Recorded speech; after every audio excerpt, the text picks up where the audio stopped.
All right, guys, first things first, no magazine in the gun, nothing in the chamber. The gun is clear and safe. We're good to go here. And today I'm going to be talking to you about the Strikefire II red dot from Vortex. So let's get right into the specs. The Strikefire II is a 1x magnification, basically meaning it doesn't have a magnification.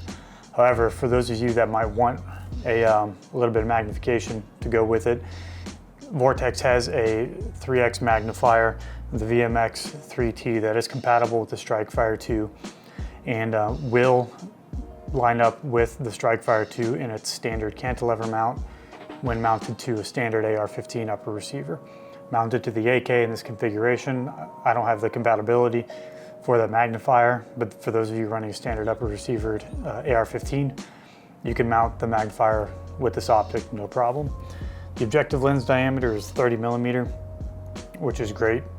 It does two things for you. One, the 30 millimeter is a common sized ring mount, so you can get variations in your mounting configurations with the Strikefire II.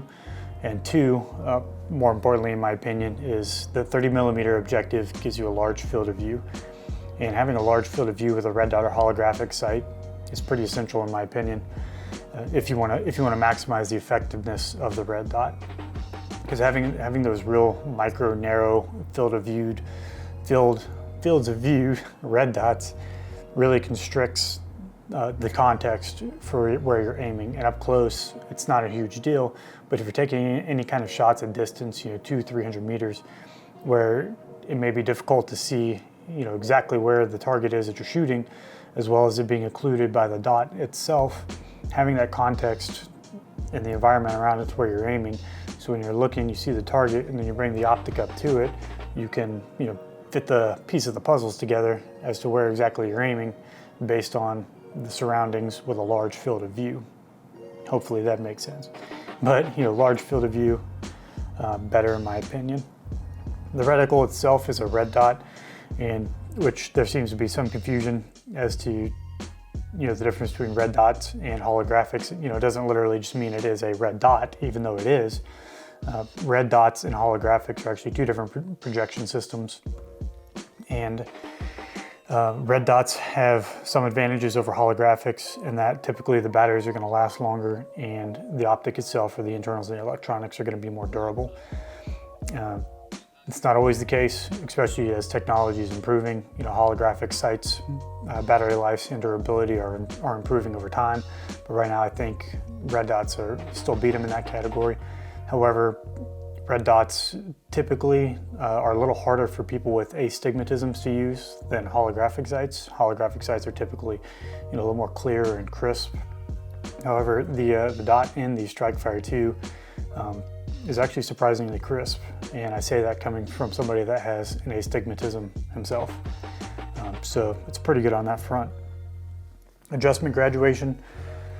Adjustment graduations are in 0.5 minutes of angle per click, and all that means is every time you hear that audible sound as you're rotating, the windage and the vertical adjustments is adjusting that dot, left or right, up or down, 0.5 minute of angle. Now, without getting into a whole ballistics video and lesson, basically all that means is roughly at 100 meters distance, one click is going to move your shot group approximately 1/2 inch. So 2 clicks, whichever direction will move it, approximately 1 inch of adjustment at 100 meters distance. Parallax settings, there is none because it's parallax free. It's a non-magnified optic, and typically your non-magnified optics with quality glass, parallax is not going to be an issue. It's negligible and it's not something you have to be concerned about. The max windage and max elevation adjustments are 100 minutes of angle total, which should be far more than you need, because if you're having to use a full 100 minutes of angle of adjustment, windage or elevation, the way you've mounted it is probably completely screwed up. Your mount's broke, the optics broke, or you're trying to do something ridiculous like put it on a 8-inch mount to give yourself that full 100 minute of angle elevation, because you're trying to do like a 3-mile world record shot with a red dot or something absurd like that. So yeah. The dot color, the Strikefire II comes in both red and green. I think it's just a personal preference thing. You know, some people say, you know, they have a better time picking up one color or the other. I'm not one of those guys. I can work with either, though typically I just stick with red because it contrasts to what I'm looking at more often than not, especially being out here, you know, living near the woods and the hills, you know, during the spring and summertime. Everything's green, so I don't necessarily want a green dot that might get lost somewhere in the bushes as I'm trying to aim. So that red gives it a nice contrast, and in my opinion, it's just a little easier to work with. Now the dot size itself, it's a 4 minute of angle dot.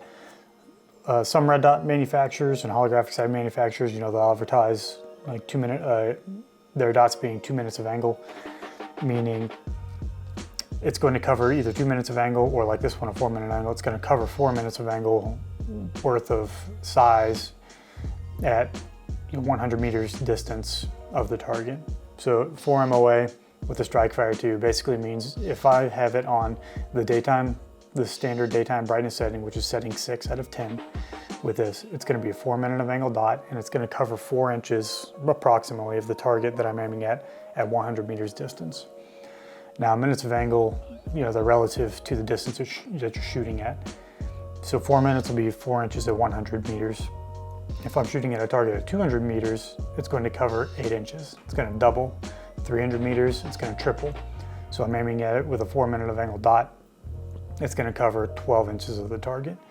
So when you got these bigger dots, like 4 minute of angle ones, you can see when you start shooting out the distance, you know, 3 to 4, 500 plus meters, you know, you're going to be covering a sizable portion of the target, and it's going to make it a little bit more difficult to get a precise point of aim. So if it is possible to lower the lowest brightness you can get the dot while still seeing in the daylight, the more precise of a shot you're going to be able to take. Okay. The mount type, it actually comes with a standard 30 millimeter ringed cantilever mount, which sets up the optic to be at a lower 1/3 co-witness with your iron sights. So that puts the optic approximately 40 millimeters above center bore line on a standard AR-15 upper receiver. And the lower 1/3 co-witness allows you to basically use standard height iron sights to look through the optic itself. So you can still use your irons in conjunction with the optic. So if the dot or something fails in the Strikefire II itself, you can still use the iron sights through it, which is a nice peace of mind to have. Now, as you can see here, I've got a little bit of a different setup. Since I've got this mounted on my KUSA 103, I've just got a RS Regulate mount, side mount, that has a bar with a 30 millimeter ring that comes up here, fits nicely with the Strikefire II, and it actually fits perfectly. Like, it's about as flush as you can get with the dust cover on the receiver here without actually touching it. And added benefit of that is it still co-witnesses nicely with my AK irons, so I can still look through this optic. And again, just like with the AR-15 cantilever mount, if for some reason my optic fails on me, I can look through there and still use my iron sights. Yeah, that's a nice handy option to have. Eye relief is unlimited. Basically all that means is I can mount this optic anywhere, essentially as close to my eye or as far away from my eye as I want. It's not going to matter. I'm still going to be able to aim and use it the same.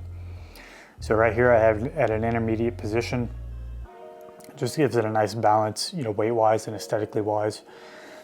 And if you're rocking this on an AR-15 and say you've got it mounted on the cantilever and you've got, say, the magnifier behind it, then you're going to need to move it a little bit more forward so you have room to mount the magnifier behind it. And then when you flip that magnifier up, you can still use it, even though it's farther forward on that AR-15 upper receiver. It's not going to matter. You can still aim through it just fine. It's not going to affect anything. Weight is 7.2 ounces, and it's a little beefier for a red dot.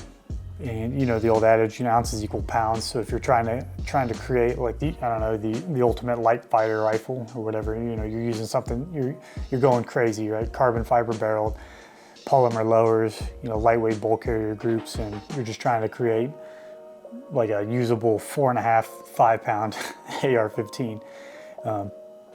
probably not going to be your choice to go with. But realistically, I mean, even if you're moderately in shape, you got to mount it to a rifle with, full AR-15 with a tack light, sling, red dot on it, all the works. 7.2 ounce red dot optic isn't going to make that much of a difference, right? It's not going to break you. So I don't get too wrapped up in the weight. It's nitrogen gas purged, which is good because that helps prevent things like moisture and fogging of the lenses on the inside, which is great because if that happens, your optic's occluded and becomes pretty much useless because you can't wipe out, you can't wipe out the inside of it, right? So nitrogen purge is good. And body housing is made of aircraft grade aluminum, which is pretty standard for a lot of red dot holographic and even magnified optics. Well made, durable construction, no complaints there. The battery life is crazy, and it's actually becoming pretty standard for a lot of red dot holographic sites. But the battery life on setting 6, again, setting 6 out of 10 settings, is 80,000 hours. So, and that's 80,000 continuous hours at setting 6, which is a lot of time. Like, don't quote me on this. I think it's like somewhere around like 5 years or something like that. But any of a higher setting, obviously 7, 8, 9, 10, it's going to reduce the battery life some. I don't know by exactly what, but it's just not going to quite be 80,000 hours. And then the opposite is true. You keep it at lower settings, probably be longer than 80,000 hours, but that's going to depend on the quality of the battery you use, the environment that it's in constantly. It's going to vary on a bunch of things, but realistically, it's not something you're going to worry about, because when you have a battery that lasts for 5 years, you're just going to have it there and you're going to forget about it. And then maybe just like 3 years down the road, just swap it out just to be safe. And then you don't have to worry about it for another 3 to 5 years. Okay. And going back to the mount real quick. Again, this was different, but if you have the standard cantilever mount for the AR-15, they actually have torque specs. So believe it or not, it's not ideal just to slap the thing on there and crank it down as tight as you can, right? Because things like the screws to mount your AR-15 upper receivers, all that, they have tolerances and they have breaking points. And anything that requires mechanical leverage typically has a fine-tuned, optimal point that it should be tightened down. So for the Vortex's cantilever mount, it recommends that the base clamp hex nut be somewhere between 35 to 45 inch-pounds, and the ring cap screw 15 to 20 inch-pounds. And the ring cap screw is basically the part that mounts the optic into the cantilever itself. And if you guys don't have one, you can buy torque wrenches specifically designed for mounting optics. Like there's one, I think it's called the FAT tool.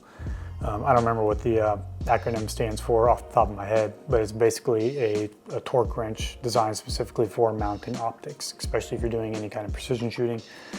But even if you're not doing kind of precision shooting, like you still want to take care of your equipment and treat it right and put it into the right specs to get the optimal use out of it. The price MSRP is $274.99, which as far as red dots and holographic sights go, especially quality ones, that's really hard to beat. And even more so, it's hard to beat because a lot of times you can find these on sale for around $200 or less. And for those of you that are active military, prior military, law enforcement and first responders too, I believe, can go on a website called Expert Voice. If you go to expertvoice.com, submit your credentials showing that you are actually who you say you are, they will give you access to all kinds of different brands that offer their products on this website, Vortex being one of them. And you can find a lot of their optics and other stuff for upwards of like 40 to 50% off.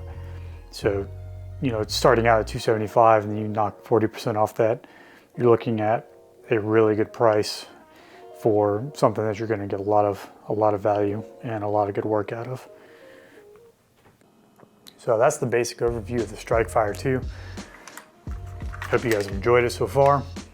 We'll cover a little bit more in another segment here coming up, but for now, I'll see you on the other side.